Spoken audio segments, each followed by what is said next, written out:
Welcome to real GK analysis YouTube channel. हमारे इस नए वीडियो में आप सभी का स्वागत है। जीके प्रश्नों का महासंग्राम एक क्लास सब खल्लास दोस्तों में की सीरीज चला रहे हैं, जिसमें हम भूगोल, इतिहास, स्टैटिक्स, अर्थशास्त्र, कंप्यूटर, राजनीति और विज्ञान सभी महत्वपूर्ण विषयों के प्रीवियस ईयर परीक्षा में आए हुए क्वेश्चंस और संभावित प्रश्न शामिल करते हैं। तो वीडियो बहुत इंटरेस्टिंग होने वाला है। वीडियो आपको पूरा देखना है और अपने दोस्तों के साथ भी शेयर करना है और चैनल को सब्सक्राइब भी करना है, जिससे हमारा मनोबल थोड़ा बढ़ता रहे और हम नए नए प्रश्न लाते रहें। चलिए शुरू करते हैं आज का पहला प्रश्न। पहला प्रश्न है आज का हमारा, भारत की प्रथम महिला नोबेल पुरस्कार विजेता कौन थी? तो ऑप्शन देखते हैं, mother Teresa, Reita Faria, Annie Besant या किरण बेदी। तो इसका सही हो जाएगा ऑप्शन ए। क्या हो जाएगा? Option A, mother Teresa Bharat की प्रथम महिला नोबेल पुरस्कार विजेता थी। कौन थी? तो मदर टेरेसा। चलिए थोड़ा नोबेल पुरस्कार के बारे में देखते हैं। तो नोबेल पुरस्कार की शुरुआत 10 दिसंबर 1901 को की गई थी। कब? 10 दिसंबर 1901 को की गई थी। और जो शांति के नोबेल पुरस्कार होता है वो दिया जाता है ओस्लो, जो कि नॉर्वे की राजधानी है। कहाँ पर? ओस्लो, नॉर्वे की राजधानी में दिया जाता है। और मदर टेरेसा को जो पुरस्कार दिया गया था शांति के लिए, काहे के लिए? शांति के लिए। और सन था इसका 1979 को मदर टेरेसा को शांति के लिए नोबेल पुरस्कार मिला था। चलिए अगला प्रश्न देखते हैं। अगला प्रश्न हमारा कि 1857 ईस्वी के विद्रोह को प्रथम स्वतंत्रता संग्राम किसने कहा या किसने इसको संज्ञा दी है कि पहला स्वतंत्रता संग्राम था? तो ऑप्शन देखते हैं, T R. Holmes, V D. Savarkar, Disraeli या बाल गंगाधर तिलक। तो इसका सही जवाब हो जाएगा ऑप्शन 2, यानी कि विनायक दामोदर सावरकर, वी.डी. सावरकर ने 1857 के विद्रोह को प्रथम स्वतंत्रता संग्राम कहा था। चलिए अगला प्रश्न देखते हैं। विश्व का सबसे ऊंचा पठार है। तो हमारा प्रश्न है कि विश्व का सबसे ऊंचा पठार है। तो ऑप्शन देखते हैं, पामीर का पठार, तिब्बत का पठार, यूनान का पठार या ब्राजील का पठार। तो इसका सही जवाब हो जाएगा ऑप्शन ए, पामीर का पठार। कौन सा? पामीर का पठार विश्व का सबसे ऊंचा पठार है। और पामीर के पठार को दुनिया की छत भी कहा जाता है। क्या कहा जाता है? दुनिया की छत। चलिए दोस्तों, आपको थोड़ा मैं पठार और पर्वत के बारे में अंतर बताऊं तो पठार बिल्कुल समतल होता है। कैसा होता है? समतल। और जो पहाड़ होते हैं या पर्वत होते हैं उनकी ऐसी चोटियाँ निकली होती है। तो जिसकी अगर चोटी निकली रहती है तो वो कहलाता है पर्वत, और जिसकी चोटियाँ नहीं होती, जो समतल होता है, उसको हम बोलते हैं पठार। और विश्व की सर्वाधिक जनसंख्या पठारों पर निवास करती है। कहाँ पर? पठारों पर। चलिए अगला प्रश्न देखते हैं। सौरमंडल का सबसे चमकीला ग्रह कौन सा है? तो ऑप्शन हो जाएंगे हमारे, बुध ग्रह, शुक्र, शनि या यम। यम तो अब ग्रह भी नहीं है, इसको ग्रहों की श्रेणी से बाहर निकाल दिया है। तो प्रश्न हमारा कि सौरमंडल का सबसे चमकीला ग्रह कौन सा है? तो इसका सही जवाब हो जाएगा शुक्र। क्या हो जाएगा? शुक्र। शुक्र सबसे चमकीला ग्रह है। पृथ्वी के सबसे निकट ग्रह भी शुक्र ही है और सबसे गर्म ग्रह भी शुक्र है। तो एक तो चमकीला ग्रह शुक्र, पृथ्वी के सबसे निकट ग्रह भी शुक्र और सबसे चमकीला ग्रह भी शुक्र। और शुक्र ग्रह को सांझ का तारा या भोर का तारा भी कहते हैं। क्या कहते हैं? सांझ का तारा और भोर का तारा। पृथ्वी के सबसे निकट होने के कारण इसको पृथ्वी की जुड़वा बहन क्या बोलते हैं? पृथ्वी की जुड़वा बहन भी बोलते हैं। चलिए अगला प्रश्न देखते हैं। मलेरिया की खोज किसने की थी? तो हमारा प्रश्न है कि मलेरिया की खोज किसने की थी? तो ऑप्शन देखते हैं, Robert Koch, Edward Jenner, Louis Pasteur या रोनाल्ड रास।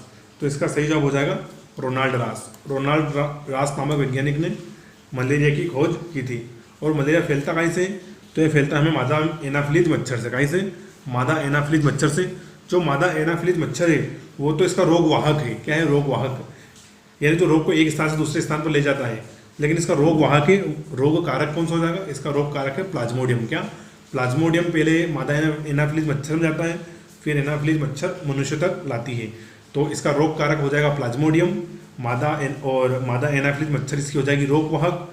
और जो इसका खोज करता है वो है रोनाल्ड रास। कौन है? रोनाल्ड रास। चलिए अगला प्रश्न देखते हैं। निम्नलिखित में से किस देश की मुद्रा यूरो है? तो ऑप्शन देखते हैं, फ्रांस, जर्मनी, पुर्तगाल, यह सभी। तो सही जवाब हो जाएगा यह सभी। क्या? यह सभी। तो फ्रांस, जर्मनी, पुर्तगाल सभी देशों की मुद्रा क्या है? यूरो है। दोस्तों यूरोपियन संघ जिसका बारे में जानते होंगे, तो उसमें कुल 30 देश शामिल है, जिसमें से 19 देशों की मुद्रा क्या है? यूरो। तो चलो मैं आपको थोड़ा बहुत देश के नाम बता देता हूँ जितने मुझे याद है। तो Austria, Belgium, Cyprus, France, Finland, Germany, Greece, Ireland, Italy, Luxembourg, Malta, Netherland, पुर्तगाल, स्लोवाकिया, स्लोवेनिया और स्पेन। तो ये इतने देश हैं जिनकी करेंसी यूरो है। कुछ और भी नाम होंगे जो मुझे शायद याद नहीं है। तो इसका सही जवाब हो जाएगा यह सभी, यानी कि जितने भी मैंने देश को नाम बताया करेंसी क्या है, यूरो। क्या है, यूरो। चलिए अगला प्रश्न देखते हैं। विश्व मानव अधिकार दिवस मनाया जाता है, तो हमारे ऑप्शन है 1 दिसंबर, 5 दिसंबर, 8 दिसंबर या 10 दिसंबर। तो इसका सही जवाब हो जाएगा 10 दिसंबर के दिन। प्रतिवर्ष 10 दिसंबर के दिन विश्व मानव अधिकार क्या मनाया जाता है, विश्व मानव अधिकार दिवस मनाया जाता है। और इसकी शुरुआत करी थी संयुक्त राष्ट्र संघ ने। किसने? संयुक्त राष्ट्र संघ ने 1948 में सबसे पहले प्रथम मानव अधिकार दिवस मनाया था। क्या मनाया था? मानव अधिकार दिवस। चलिए मैंने सन भी लिख दिया, लिखने में आ गया। तो 1 दिसंबर को मनाया जाता है वर्ल्ड एड्स डे। क्या मनाया जाता है? World AIDS Day. चलिए अगला प्रश्न देखते हैं। सेशल्स की राजधानी क्या है? अगेन ये स्टैटिक जीके का प्रश्न है। तो ऑप्शन देखते हैं, दिल्ली, विक्टोरिया, रबात या मजूरो। तो इसका सही जवाब हो जाएगा विक्टोरिया। क्या हो जाएगा? विक्टोरिया। जो सेशल्स देश है इसकी राजधानी है विक्टोरिया। क्या है? विक्टोरिया। चलिए थोड़ा सेशल्स देश के बारे में जानते हैं। तो यह देश अफ्रीका महाद्वीप में पड़ता है और हिंद महासागर में स्थित है, यानी कि द्वीपीय देश है। जो भी देश महासागरों के अंदर स्थित होते हैं उन्हें हम द्वीपीय देश बोलते हैं। तो सेशल्स हिंद महासागर में स्थित एक द्वीपीय देश है और टोटल इसमें कितने द्वीप है? 115 द्वीप। कितने? 115 द्वीपों को मिलाकर ये एक देश बना हुआ है और इसका महाद्वीप है अफ्रीका महाद्वीप। क्या है? अफ्रीका महाद्वीप। और रबात है मोरक्को की राजधानी। चलिए अगला प्रश्न देखते हैं। रासायनिक एंजाइम क्या है? ये प्रश्न है हमारा कि रासायनिक एंजाइम क्या है। तो ऑप्शन हो जाएंगे प्रोटीन, हाइड्रोकार्बन, वसा या कार्बोहाइड्रेट। तो इसका सही जवाब है प्रोटीन। क्या? रासायनिक एंजाइम होते हैं प्रोटीन। चलिए अगला प्रश्न देखते हैं। भारतीय सिनेमा के प्रथम व्यक्ति जिन्हें ऑस्कर पुरस्कार से सम्मानित किया गया। तो ऑप्शन हो जाएंगे दादा साहब फाल्के, AR रहमान, पृथ्वीराज कपूर या सत्यजीत रे। तो इसका सही जवाब हो जाएगा सत्यजीत रे। क्या हो जाएगा? सत्यजीत रे भारतीय सिनेमा के प्रथम व्यक्ति थे जिन्हें ऑस्कर पुरस्कार से सम्मानित किया गया था और 1992 में इनको ऑस्कर लाइफ टाइम अचीवमेंट पुरस्कार, कौन सा? ऑस्कर लाइफ टाइम अचीवमेंट पुरस्कार से सम्मानित किया गया था। तो चलिए अगला प्रश्न देख लेते हैं। एल्यूमिनियम किससे प्राप्त होता है, यानी कि एल्यूमिनियम किसका अयस्क है? तो ऑप्शन हो जाएंगे बॉक्साइट, तांबा, मैग्नीज या अभ्रक। तो सही जवाब हो जाएगा बॉक्साइट। क्या हो जाएगा? एल्यूमिनियम हमें बॉक्साइट से प्राप्त होता है। किससे? बॉक्साइट से प्राप्त होता है। चलिए अगले प्रश्न की ओर बढ़ेंगे। अगला प्रश्न है कि भारत की सबसे बड़ी तटीय झील कहाँ स्थित है? कौन सी झील? तटीय झील स्थित कहाँ स्थित है? तो ऑप्शन देखते हैं, असम में, पश्चिम बंगाल में, ओडिशा में या तमिलनाडु में। तो इसका सही जवाब ऑप्शन 3 हो जाएगा, बिल्कुल करेक्ट। कौन सा? ओडिशा। भारत की सबसे बड़ी तटीय झील स्थित है ओडिशा में और इसका नाम है चिल्का झील। क्या है? चिल्का झील, जो कि ओडिशा में स्थित है। और चिल्का एक लेगून झील है जिसका पानी खारा है और चिल्का झील के ऊपर एक नौसेना का प्रशिक्षण केंद्र भी है, ट्रेनिंग सेंटर, और उसका नाम है INS चिल्का। क्या है? INS चिल्का, जो कि नेवी का है। चलिए अगला प्रश्न देखते हैं। भारतीय स्वतंत्रता संग्राम में करो या मरो का नारा किस आंदोलन से जुड़ा है या किस आंदोलन में दिया गया था? तो ऑप्शन देखते हैं, दांडी यात्रा, असहयोग आंदोलन, खिलाफत आंदोलन या भारत छोड़ो आंदोलन। तो इसका सही जवाब हो जाएगा भारत छोड़ो आंदोलन। भारत छोड़ो आंदोलन में महात्मा गांधी ने कहा था करो या मरो। और अगर एग्जैक्ट डेट की बात करें तो भारत छोड़ो आंदोलन 9 अगस्त 1942 को शुरू किया गया था। डेट याद रख सकते हैं आप, 9 अगस्त 1942। चलिए अगला प्रश्न देखते हैं। किस अभिलेख में सती प्रथा की घटना का उल्लेख मिलता है, यानी कि सर्वप्रथम सती प्रथा के साक्ष्य किस में मिलते हैं? तो ऑप्शन देखते हैं, एरन अभिलेख, भीतरी अभिलेख, विदिशा अभिलेख या राजस्थान भू अभिलेख। तो इसका सही जवाब हो जाएगा एरन अभिलेख। क्या हो जाएगा? एरन अभिलेख में सती प्रथा के सर्वप्रथम साक्ष्य मिलते हैं। और जो एरन अभिलेख है ये भानुगुप्त से संबंधित है। किससे? भानुगुप्त से, जिसमें लिखा है कि भानुगुप्त का सेनापति था गोपराज, उसका नाम था गोपराज, जो हुणों द्वारा युद्ध करते समय मारा गया था और फिर उसकी पत्नी क्या हो गई थी? सती। तो इसी हिसाब से एरन अभिलेख से हमें सबसे पहले सती प्रथा के उल्लेख मिलते हैं या साक्ष्य मिलते हैं। चलिए अगला प्रश्न देखते हैं। अकबर का मकबरा निम्नलिखित में से कहाँ स्थित है? तो ऑप्शन देखते हैं, सिकंदरा, आगरा, फतेहपुर सिकरी या इलाहाबाद। तो इसका सही जवाब हो जाएगा सिकंदरा। कहाँ? सिकंदरा। और ये सिकंदरा नामक जगह आगरा के पास स्थित है। किसके पास? आगरा के पास। तो अकबर का मकबरा है सिकंदरा में और जो अकबर का मकबरे का निर्माण पूर्ण किया था जहांगीर ने। इसको बनवाना तो अकबर ने ही शुरू कर दिया था, लेकिन इसका निर्माण पूरा किया था जहांगीर ने। चलिए अगला प्रश्न देखते हैं। निम्न में से कौन सा कप फुटबॉल खेल से संबंधित है? तो ऐसे प्रश्न लगातार आते रहते हैं कि कौन सा खेल किस कप संबंधित है, किस खेल में कितने खिलाड़ी होते हैं, कौन सा शब्द किस खेल में प्रयोग किया जाता है। तो इसके ऊपर एक पूरा डेडिकेटेड वीडियो लाऊंगा मैं कुछ समय बाद। तो अभी आज का प्रश्न देखते हैं कि निम्न में से कौन सा कप फुटबॉल खेल से संबंधित है। तो ऑप्शन देखते हैं, Beighton cup, Dilip trophy, Rovers cup या नारंग कप। तो इसका सही जवाब हो जाएगा रोवर्स कप। कौन सा क्या हो जाएगा? रोवर्स कप फुटबॉल से संबंधित है। चलिए आपसे एक और प्रश्न पूछता हूँ कि फुटबॉल खेल का जन्म किस देश में हुआ है? चलो साथ में बता भी देते हैं। तो फुटबॉल खेल का जन्म हुआ है इंग्लैंड में। कहाँ पर? क्रिकेट और फुटबॉल दोनों का जन्म तो इंग्लैंड देश ही है। चलिए थोड़ा अन्य ऑप्शन देखें अगर हम, तो बेटन कप ये संबंधित है हॉकी से। किससे? हॉकी से। दिलीप ट्रॉफी आपको पता ही है क्रिकेट संबंधित है, और नारंग कप है बैडमिंटन से। किससे? बैडमिंटन से। और रोवर्स कप तो फुटबॉल से है ही। चलिए अगला प्रश्न देखेंगे अब हम। प्रश्न है हमारा कि सर्वोच्च न्यायालय मामले और उसमें कानूनी मुद्दों पर पुनर्विचार करेगा, यह किस प्रकार का अधिकार है? यानी कि सर्वोच्च न्यायालय का किस प्रकार का अधिकार है। थोड़ा टफ प्रश्न है, इसकी लैंग्वेज तो टफ है। एक बार आपको पढ़ के सुना देता हूँ कि सर्वोच्च न्यायालय मामले और उसमें शामिल कानूनी मुद्दों पर पुनर्विचार करेगा, यह किस प्रकार का अधिकार है। तो ऑप्शन देखते हैं, मौलिक अधिकार, रीट संबंधी अधिकार, अपीलीय क्षेत्राधिकार या सलाह संबंधित क्षेत्राधिकार। तो इसका सही जवाब हो जाएगा ऑप्शन 3। ये एक प्रकार का सर्वोच्च न्यायालय का अपीलीय क्षेत्राधिकार है। क्या है? अपीलीय क्षेत्राधिकार, यानी कि ऑप्शन 3 बिल्कुल करेक्ट है। चलिए अगला प्रश्न देखते हैं। वर्सोई की संधि कब हुई थी? अगेन बहुत इंपॉर्टेंट प्रश्न है ये, वर्ल्ड हिस्ट्री का। कम से कम 3 परीक्षाओं में इसको पहले देख चुका हूँ, इसलिए मैंने इसको शामिल किया है। तो प्रश्न है कि वर्साई की संधि कब हुई थी? तो ऑप्शन देखते हैं, 28 जून 1915, 28 जून 1919, 14 जुलाई 1919 या 14 जून 1915। तो इसका सही जवाब हो जाएगा 28 जून 1919 के दिन वर्साई की संधि हुई थी। चलिए देखते हैं। तो जो संधि है ये हुई थी जर्मनी और ब्रिटेन, फ्रांस और रशिया तीनों के मध्य हुई थी। तो एक तरफ था जर्मनी, दूसरी तरफ था ब्रिटेन, फ्रांस और रशिया।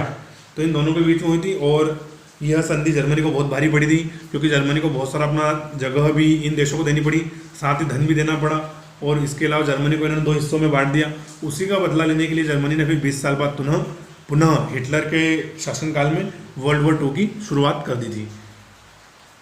चलिए अगला प्रश्न देखते हैं। पाणिनि द्वारा रचित पुस्तक है। तो ऑप्शन है हमारे महाभाष्य, मिताक्षरा, मध्यमकरिका या अष्टाध्यायी। तो इसका सही जवाब हो जाएगा अष्टाध्यायी। पाणिनि ने कौन सी किताब लिखी है? अष्टाध्यायी। और ये संस्कृत के बहुत बड़े व्याकरणाचार्य थे, और अष्टाध्यायी भी एक व्याकरण ही है। चलिए अगला प्रश्न देखते हैं। किस दर्शन के अनुसार भौतिक वस्तुएं परमाणुओं के संयोजन से बनी हैं? यानी कि किस दर्शन में कहा गया है कि जितनी भी भौतिक वस्तुएं हैं वे परमाणुओं के संयोजन से बनी हैं? तो देखते हैं, वेदांत दर्शन, सांख्य दर्शन, योग दर्शन या वैशेषिक दर्शन। तो इसका सही जवाब हो जाएगा ऑप्शन 4। वैशेषिक दर्शन में ये लिखा गया है कि समस्त भौतिक वस्तुएं परमाणुओं से मिलकर बनी हैं। चलिए अगला प्रश्न देखते हैं। राज्यपाल के विवेकाधिकार कहाँ तक सीमित है? तो मुख्यमंत्री की नियुक्ति, मंत्रालय की बर्खास्तगी, विधानसभा को भंग करना या विधेयकों को स्वीकृति देना। तो राज्यपाल के अधिकार है वो है, एक तो मुख्यमंत्री की नियुक्ति करना, मंत्रालय की बर्खास्तगी, विधायकों को भंग करना। लेकिन विधेयकों को स्वीकृत करना ये राज्यपाल का काम नहीं है। तो इसका सही प्रश्न हो जाएगा कि विधेयकों को स्वीकृति देना राज्यपाल के विवेदिका अधिकार में नहीं आता है। यानी जो पहले के 3 हैं वो तो राज्यपाल के विवेक अधिकार हैं, लेकिन जो चौथा है वो उसके अधिकारों में नहीं आता है। इसलिए हमारा ऑप्शन 4 बिल्कुल करेक्ट हो जाएगा। चलिए अगला देखते हैं। निम्न में से किस कंप्यूटर भाषा का प्रयोग जटिल बीजगणितीय गणनाओं में किया जाता है? तो ऑप्शन देखते हैं, अलगोल, पास्कल, कोमाल या प्रोलाग। तो इसका सही जवाब हो जाएगा अलगोल। क्या हो जाएगा? अलगोल बिल्कुल करेक्ट आंसर है इसका, कि कंप्यूटर भाषा में जटिल बीजगणितीय गणनाओं के लिए अलगोल का प्रयोग किया था। किसका? अलगोल का। तो ए ऑप्शन बिल्कुल राइट है। चलिए अगला प्रश्न देखेंगे हम। राष्ट्रीय भारतीय सिनेमा संग्रहालय का उद्घाटन किस राज्य में किया गया है? तो ये हमारा प्रश्न का ऑप्शन देख रहे हैं, मुंबई महाराष्ट्र, दिल्ली, पणजी या बेंगलोर कर्नाटक। तो इसका सही जवाब हो जाएगा मुंबई महाराष्ट्र। मुंबई महाराष्ट्र में राष्ट्रीय भारतीय सिनेमा संग्रहालय का उद्घाटन किया गया है और यह हाल ही में 2019 में नरेंद्र मोदी जी द्वारा किया गया है। चलिए अगला प्रश्न देखते हैं।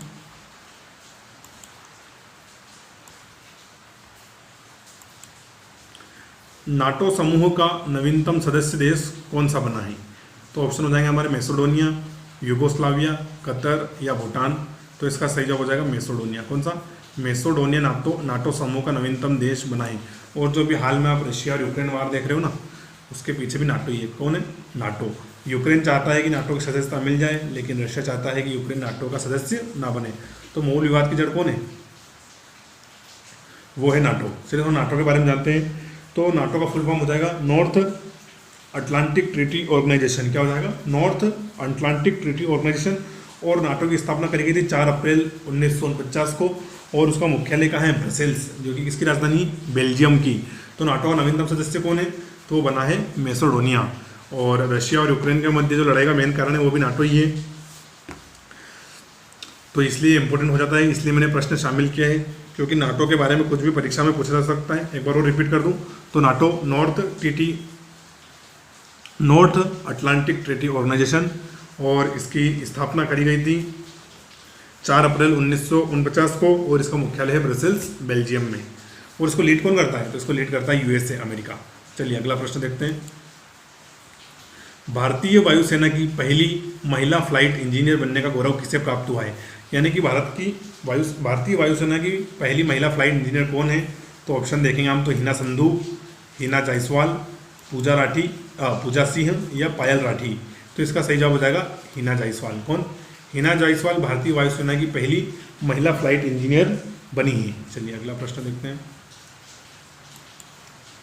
सिंधु घाटी सभ्यता के समय मुख्य पुरुष देवता कौन थे? तो हमारा प्रश्न है कि सिंधु घाटी सभ्यता के समय मुख्य पुरुष देवता कौन थे?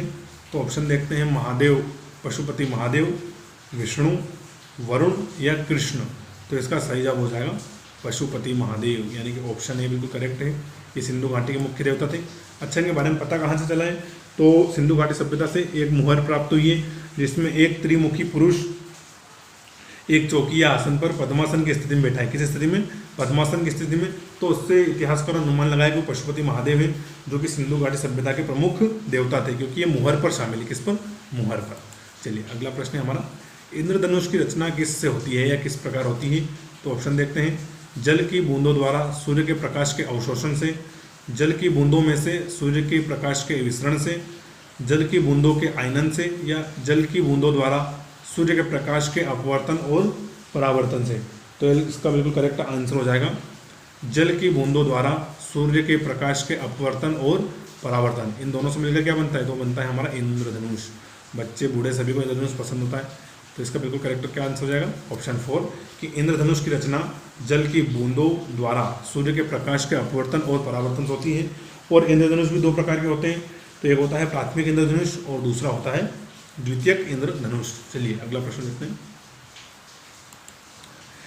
SHM दर्शाने वाली प्रणाली में क्या होना आवश्यक है? SHM, चलिए सबसे पहले SHM का फुल फॉर्म देखते हैं। तो सिंपल हार्मोनिक मोशन। क्या? Simple harmonic motion. और अब ऑप्शन देखते हैं तो केवल प्रत्यास्था, केवल जड़त्व, प्रत्यास्था एवं जड़त्व दोनों, या प्रत्यास्था, जड़त्व और एक बल। तो इसका सही जवाब हो जाएगा ऑप्शन 4, प्रत्यास्था, जड़त्व और एक बल SHM दर्शाने वाली प्रणाली में होना आवश्यक है। चलिए अगला प्रश्न देखते हैं। निम्नलिखित में से कौन सा एक कार्बन का रूप नहीं है? तो हमारे ऑप्शन हो जाएंगे काजल, हेमेटाइट, ग्रेफाइट या चारकोल। तो इसका सही जवाब बिल्कुल हेमेटाइट। हेमेटाइट किसका अयस्क है? तो ये लोह अयस्क का एक अपरूप है, ना कि ये कार्बन का। कार्बन ही कौन से हैं? तो काजल हो जाएगा, ग्रेफाइट और चारकोल, ये तीनों कार्बन के अपरूप हैं। हीरा भी कार्बन का एक अपरूप है, लेकिन हेमेटाइट ये एक लोह अयस्क है। क्या है? लोह अयस्क। चलिए अगला प्रश्न देखते हैं। साइकिल चालक को वर्तुल गति में झुकना चाहिए। तो हमारा प्रश्न पूछ रहा है कि साइकिल चालक को वर्तुल गति में झुकना चाहिए। तो ऑप्शन देखते हैं, केंद्र की ओर तिरछे, केंद्र से दूर तिरछे, आगे की ओर या पीछे की ओर। तो इसका सही जवाब हो जाएगा केंद्र की ओर तिरछे। क्या हो जाएगा? केंद्र की ओर तिरछे झुकना चाहिए। और जो यह नियम है वर्तुल गति, यह केंद्र को तिरछे, तो ये न्यूटन के गति के द्वितीय नियम पर आधारित है। किसके? न्यूटन के गति के द्वितीय नियम पर आधारित है। चलिए अगला प्रश्न देखते हैं। नाइट्रोजन युक्त उर्वरक के उत्पादन का मुख्य स्रोत क्या है? तो ऑप्शन है हमारे अमोनिया, नाइट्रिक अम्ल, नाइट्रोजन या नाइट्रोजन ऑक्साइड। तो इसका सही जवाब हो जाएगा नाइट्रोजन। क्या हो जाएगा? नाइट्रोजन। क्योंकि जब हम उर्वरक ही नाइट्रोजन युक्त बना रहे हैं तो उसमें हमें नाइट्रोजन की आवश्यकता तो पड़ेगी ही। तो ये सीधी सी बात है कि नाइट्रोजन युक्त उर्वरक बनाने के लिए हमें नाइट्रोजन की आवश्यकता होती है, और हम सर्वाधिक उर्वरक रशिया से मंगाते हैं। चलिए देखते हैं कि ये जो नाइट्रोजन है ये हमें अमोनिया के ऑक्सीकरण द्वारा प्राप्त होता है। किसके द्वारा? ऑक्सीकरण द्वारा प्राप्त होता है। और अमोनिया को हेबर विधि द्वारा, किसके? हेबर महोदय की विधि द्वारा नाइट्रोजन में बदला जाता है। किसको? अमोनिया को। चलिए अगला प्रश्न देखते हैं। अगला प्रश्न हो जाएगा हमारा क्लोरोफ्लोरोकार्बन CFC अधिकतर कहाँ इस्तेमाल होती है? तो ऑप्शन देखते हैं, माइक्रो ओवन में, सौर हीटर में, धुलाई मशीन यानी कि वॉशिंग मशीन में, या रेफ्रिजरेटर में। तो सीधा सा प्रश्न है, आपको याद भी होगा, लगभग हम क्लास 5th में थे तब से ही पढ़ रहे हैं, 5th से लगाकर 12th तक लगातार पढ़ते हैं इनके बारे में। तो क्लोरोफ्लोरोकार्बन का अधिकतर इस्तेमाल हम कहाँ पर करते हैं? तो रेफ्रिजरेटर और एयर कंडीशनर। किसमें में? रेफ्रिजरेटर और एयर कंडीशनर में। तो ये भी पता ही होगा आपको कि इसके कारण जो एक ओजोन परत है उसका क्षरण हो रहा है, और वह ओजोन परत क्या कार्य करती है? तो ओजोन परत सूर्य से आने वाली पराबैंगनी किरणों को हमारे आने तक रोकती है। तो इसका सही जवाब हो जाएगा रेफ्रिजरेटर। क्लोरोफ्लोरोकार्बन अधिकतर इस्तेमाल हो रही है रेफ्रिजरेटर में। और ओजोन को किससे दर्शाते हैं? हम डिस्कस O3। ओजोन का फार्मूला है O3, ऑक्सीजन का O2, और इसका है CFC। चलिए अगला प्रश्न देखते हैं। अगला स्टैटिक जीके का प्रश्न है कि मुद्रा थर्मल पावर स्टेशन किस राज्य में है? तो थर्मल पावर स्टेशन को हम शॉर्ट फॉर्म में लिखते हैं TPS। क्या लिखते हैं? TP और S है। तो मुद्रा थर्मल पावर स्टेशन किस राज्य में स्थित है? तो ऑप्शन देखते हैं, कच्छ गुजरात, सिंगरौली मध्य प्रदेश, अंगुल उड़ीसा या बिलासपुर छत्तीसगढ़। तो इसका सही जवाब हो जाएगा ऑप्शन है कच्छ गुजरात। क्या हो जाएगा? कच्छ गुजरात। मुद्रा थर्मल स्टेशन कहाँ स्थित है? कच्छ गुजरात में। चलिए अन्य ऑप्शन देखें तो सिंगरौली में है विंध्याचल। कौन सा? Vindhyachal thermal power station Singrauli में है। अंगुल में है तालचर। कौन सा? तालचर थर्मल पावर स्टेशन है अंगुल में। और एक और जो हमारा ऑप्शन है बिलासपुर, तो इसमें है सिपट। कौन सा? सिपट या Sipat. Sipat thermal power station Bilaspur. Singrauli में विंध्याचल, अंगुल में तालचर और कच्छ में मुंद्रा। चलिए अगला प्रश्न देखते हैं हम। परमाणु सिद्धांत किसने दिया था? तो ऑप्शन हो जाएंगे हमारे रदरफोर्ड, जॉन डाल्टन या जॉन डाल्टन, गोल्डस्टीन या जेम्स चैडविक। तो इसका सही जवाब हो जाएगा जॉन डाल्टन। डाल्टन महोदय ने ही परमाणु सिद्धांत दिया था। किसने? डाल्टन महोदय ने। चलिए अन्य ऑप्शन अगर हम देखें तो रदरफोर्ड, तो इसने प्रोटॉन का नामांकन किया था। क्या कहता? प्रोटॉन का नाम इसने रखा था रदरफोर्ड ने। एक और ऑप्शन है गोल्डस्टीन, तो गोल्डस्टीन ने करी थी प्रोटॉन की खोज, लेकिन ये नाम नहीं दे पाया। अब इसको नाम उस समय कुछ समझ में नहीं आया होगा, इतने में रदरफोर्ड वहाँ से टपक गए कि चलो भाई नाम मैं दे देता हूँ, खोज तुमने कर दी तो मेरा भी नाम चलता रहेगा। तो जो प्रोटॉन है उसकी खोज करी है गोल्डस्टीन ने, लेकिन नामांकन किया है रदरफोर्ड ने। चलिए अन्य ऑप्शन एक और देखते हैं, तो ये है जेम्स चैडविक महोदय। कौन है? James Chadwick. तो इन्होंने खोज करी है न्यूट्रॉन की। किसकी? न्यूट्रॉन की। तो परमाणु सिद्धांत दिया है जॉन डाल्टन ने। चलिए अगला प्रश्न देखते हैं हम। चेकबुक किसकी रचना है? ये किताब का नाम है। क्या है? चेकबुक किसकी रचना है? तो ऑप्शन देखते हैं, माधुरी विजय, नासिरा शर्मा, वासुदेव मोही या सरोजनी नायडू। तो जो दोस्तों इसके दोनों जवाब सही हैं, दूसरा और तीसरा इसके दोनों जवाब सही हैं, क्योंकि चेकबुक नामक किताब नासिरा शर्मा ने भी लिखी है और वासुदेव मोही ने भी लिखी है। हालांकि किताब दोनों ने अलग अलग लिखी है, लेकिन उसको नाम जो टाइटल होता है वो एक ही दे दिया है। तो इसलिए मैंने इस प्रश्न को शामिल किया है कि अगर चेकबुक किसकी रचना है तो आपको ऑप्शन उसका थोड़ा देख लेना है। चेकबुक नामक एक किताब नासिरा शर्मा ने भी लिखी है, तो दूसरी वासुदेव मोही ने भी लिखी है। और जो वासुदेव मोही ने चेकबुक लिखी है इसके लिए इनको मिला है सरस्वती सम्मान। कौन सा? सरस्वती सम्मान। और जो नासिरा शर्मा ने चेकबुक लिखी है इसके लिए इनको मिला है व्यास सम्मान। यानी कि किताब दोनों महत्वपूर्ण है, तो आपको याद रखना है बिल्कुल कि चेकबुक किसकी रचना है? तो नासिरा शर्मा और वासुदेव मोही, दोनों की अलग अलग रचना है। चलिए अगला प्रश्न देखते हैं। सिटिकुर्ला यूप्टेरिया किसका वैज्ञानिक नाम है? तो आप सोच रहे होंगे ऐसे प्रश्न भी आते होंगे क्या परीक्षा में? तो ये मैंने MPSI के प्रीवियस ईयर से प्रश्न लिया है कि सिटिकुर्ला यूप्टेरिया किसका वैज्ञानिक नाम है। तो ऑप्शन देखते हैं, तोता, धामिन सांप जिसे हम रेड स्नेक बोलते हैं, खरगोश या कुत्ता। तो इसका सही जवाब हो जाएगा तोता। तोते का वैज्ञानिक नाम होता है सिटिकुर्ला यूप्टेरिया। चलिए कुत्ता आप सभी पालते होंगे, हर घर में कुत्ता रहता है, लेकिन किसी को कुत्ते का वैज्ञानिक नाम पता है?